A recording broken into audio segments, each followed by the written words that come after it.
Thank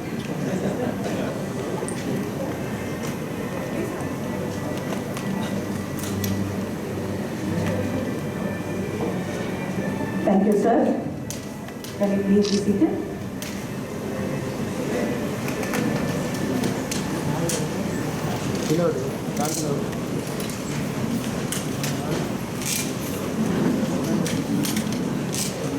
May I request the Vice President of Vignana Jyothi Society, Sri Prasad Garu, to kindly declare the convocation open.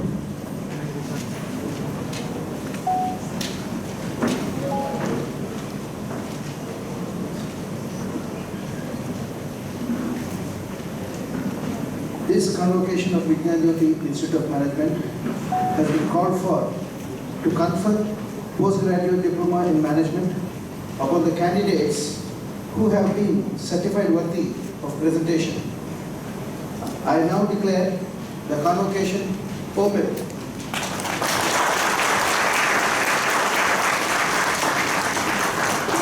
May I request the Chief Guest and other dignitaries on the dais to light the ceremonial lamp.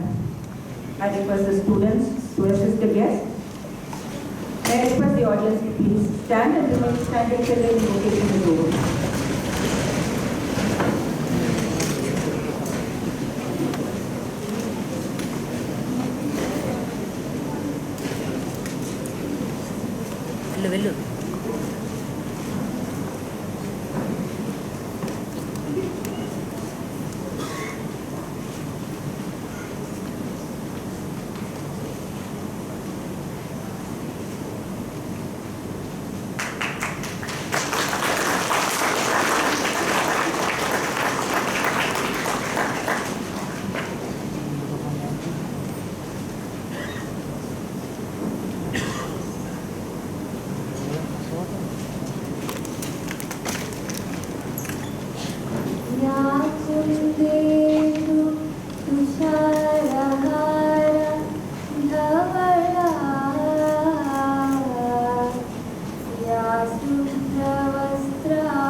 I request our Vice President, Sri Prasad Garu, to deliver the presidential address.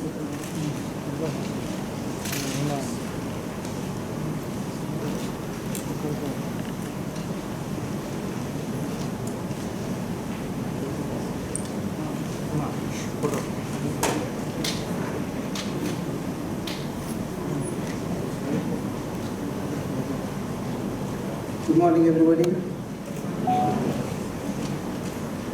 I'm delighted to extend a very warm welcome to the Chief Guest of the day, Sri Rajat Ojha, members of the Vignana Jyothi Society, including our former President, Dr.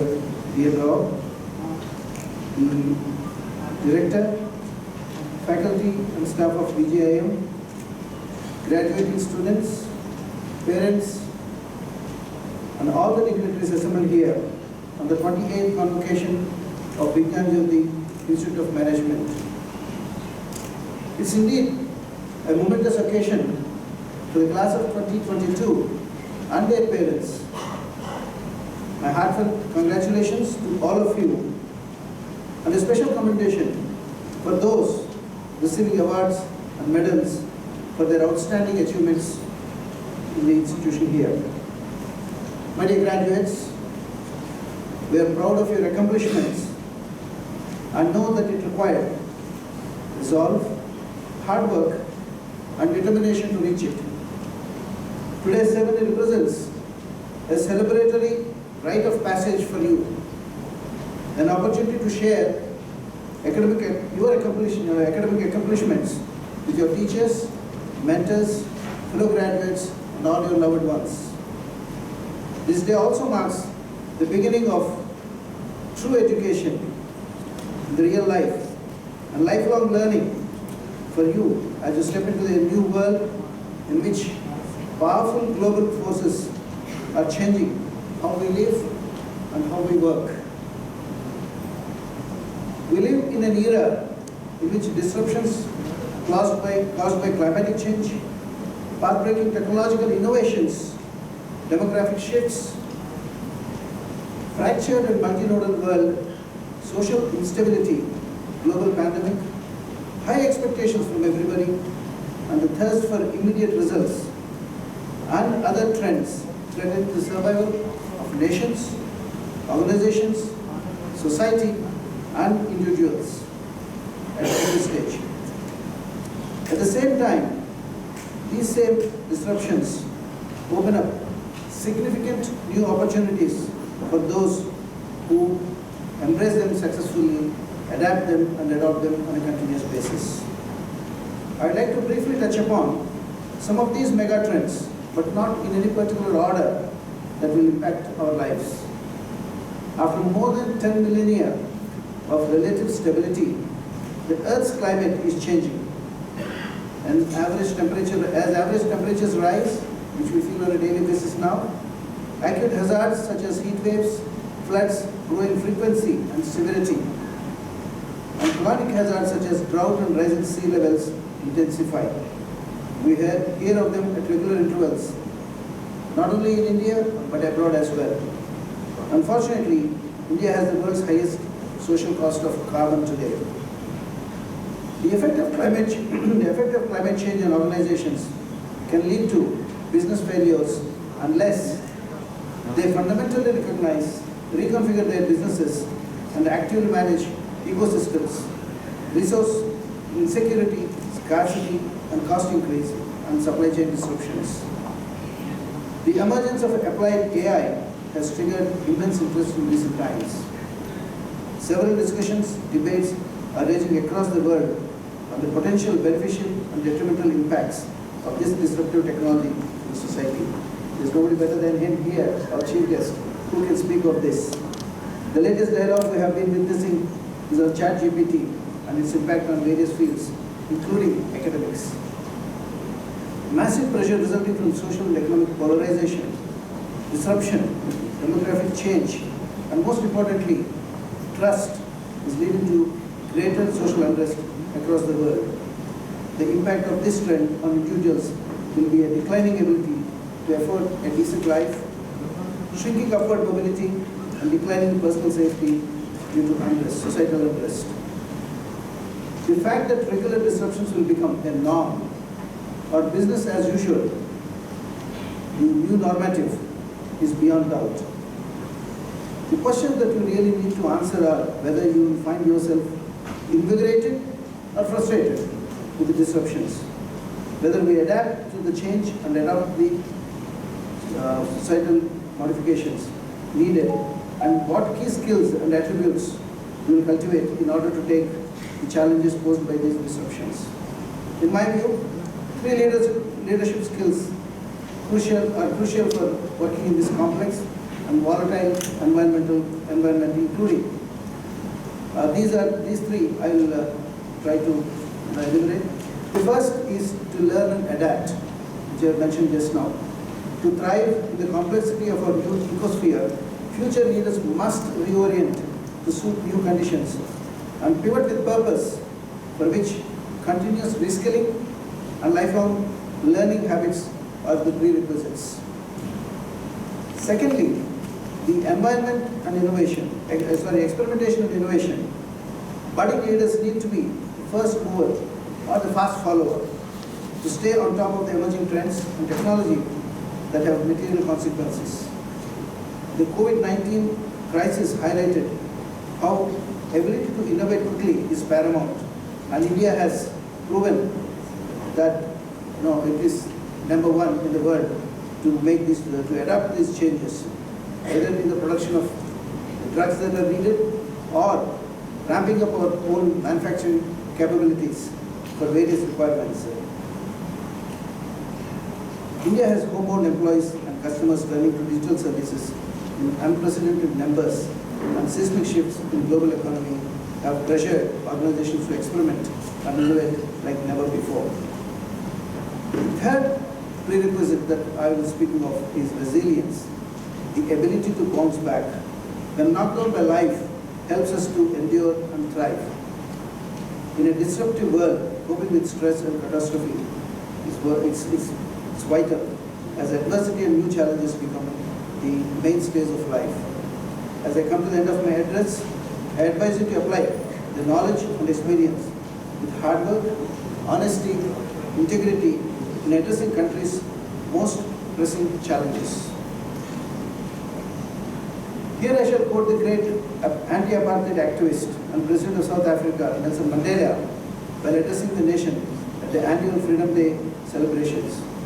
And I quote, "A bright future beckons, and the onus is on us through hard work, honesty, and integrity to reach for the stars. And when you reach for the unquote, and when you reach the stars, do not forget to acknowledge the role of your family, friends, and all the others in your success.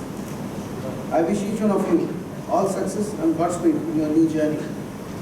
May this day mark the beginning of a wonderful and fulfilling personal and professional life. And please come back to the campus to tell us about your lives, your successes, and the impact that, because your success and impact are what give us the purpose to our mission. God bless you all.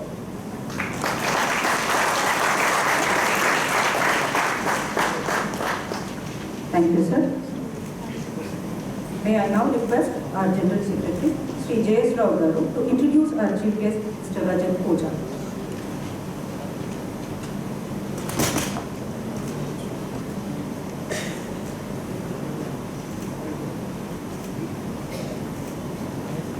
Good morning, everybody.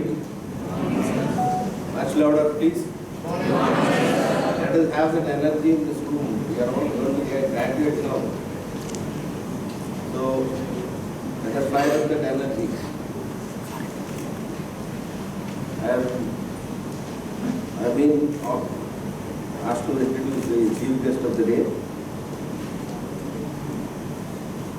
Dear Sri Rajat Oja, the Board of Governors, faculty, staff, graduating students, and guests, good morning again to all of you.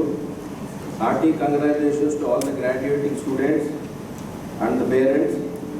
It gives me an immense pleasure to introduce our chief guest, Mr. Rajat Oja, to this gathering. I would like to preface this introduction with an observation.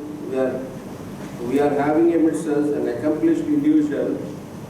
His life demonstrates how one may follow one's passion, become a pioneer in an industry, make it big as a serial entrepreneur, invest in startups, and in spite of stellar achievements in all personal interactions, one may be simple, unaffected, and charming. This is indeed a mark of greatness. Rajat is an engineer, MBA and PMP practitioner. He is the CEO of Gametronics. He hails from Rajasthan and a family of reputed doctors. Rajat grew up as a video game buff. In keeping with the family's wishes, he joined the medical college. However, this was not to be. So he quit the medical stream and began his engineering degree in Delhi, where he fared much better.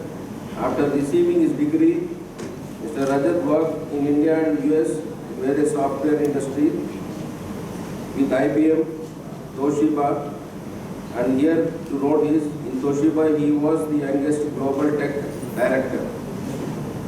Before graduating to his first love of gaming, well in Gen Technologies, Rajat then converted his hobby of video gaming into his business. Over the years, he transformed himself from being a gamer to a game developer and a game preneur. He has also extended his expertise to redefine the theme park industry, which he calls physical form of storytelling. You may see the magic of his work at a couple of places like the Hub Zero in Dubai, Bollywood Park in Abu Dhabi, rainwater harvesting theme park